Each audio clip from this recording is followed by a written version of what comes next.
Baik, pada pembelajaran kali ini kita akan melanjutkan materi mengenai pembelahan sel. Apa saja yang dipelajari dalam pembelahan sel?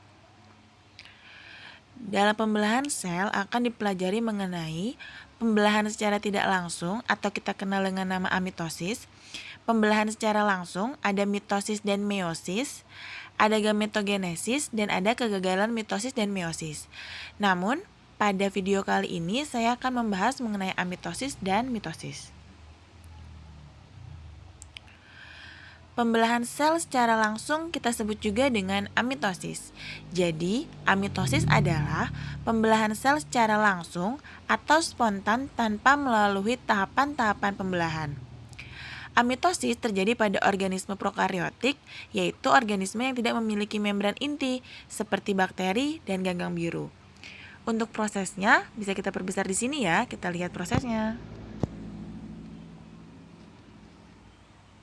Oke. Kita lihat di sini, di mana untuk tahapan pertama, di sini ada DNA yang sedang bereplikasi dan mengalami elongasi. Kemudian, dinding sel dari membran plasma ini nanti akan mulai membelah dan dia akan siap untuk membentuk septum pada tahapan ketiga. Setelah terbentuk septum, maka DNA akan terpisah dan sel akan terpisah menjadi dua. Pembelahan sel secara tidak langsung terdiri dari mitosis dan meiosis. Pada kesempatan kali ini, saya hanya akan membahas mengenai mitosis. Mitosis adalah pembelahan sel secara tidak langsung yang terjadi pada sel tubuh. Terdapat beberapa tahapan. Yang pertama adalah interfase. Interfase merupakan persiapan yang paling lama dari keseluruhan siklus sel, yaitu kira-kira 90% dari siklus sel. Pada tahap interfase terbagi menjadi 3 subfase, di mana fase G1 sel mengalami pertumbuhan sehingga tampak lebih besar. Fase S terjadi sintesis dan replikasi DNA, sedangkan fase G2 terjadi pertumbuhan lagi dan terbentuk organel-organel sel hingga persiapan sel membelah. Pada tahap pembelahan sel akan ketemu dengan tahapan profase, di mana profase adalah tahapan di mana benang-benang kromatin sudah mulai memendek dan menebal membentuk kromosom. Kromosom yang sudah tampak berduplikasi dan anak inti atau nukleolus sudah mulai menghilang. Benang-benang spindel dari mikrotubulus mulai terbentuk. Gambar ini adalah menunjukkan benang-benang spindel yang sudah mulai terbentuk. Pada tahapan selanjutnya ada tahapan prometafase. Prometafase adalah tahapan di mana berkas-berkas mikrotubulus memanjang dari setiap kutub ke arah pertengahan sel. Jadi benang-benang mikrotubulusnya sudah mulai memanjang dari satu kutub ke kutub yang lain ya. Dan sebagian mikrotubulus melekat pada kinetokor di dalam sentromer.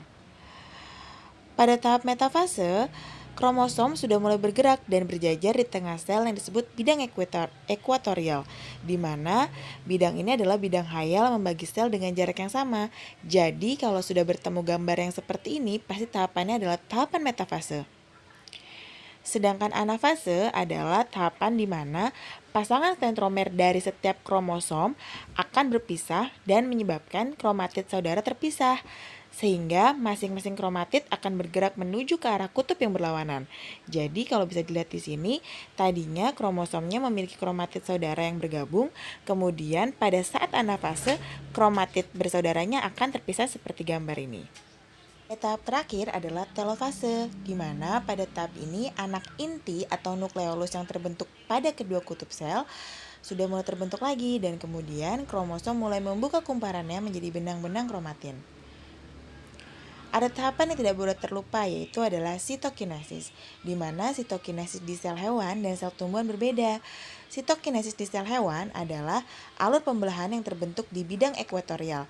Jadi kalau dilihat di sini pembelahannya akan terjadi di bidang ekuatorial ya, yang di bagian tengah. Selain itu juga terdapat cincin-cincin kontraktil yang berkontraksi sehingga menyebabkan alur pembelahan semakin ke dalam dan akhirnya terbentuklah dua sel anak.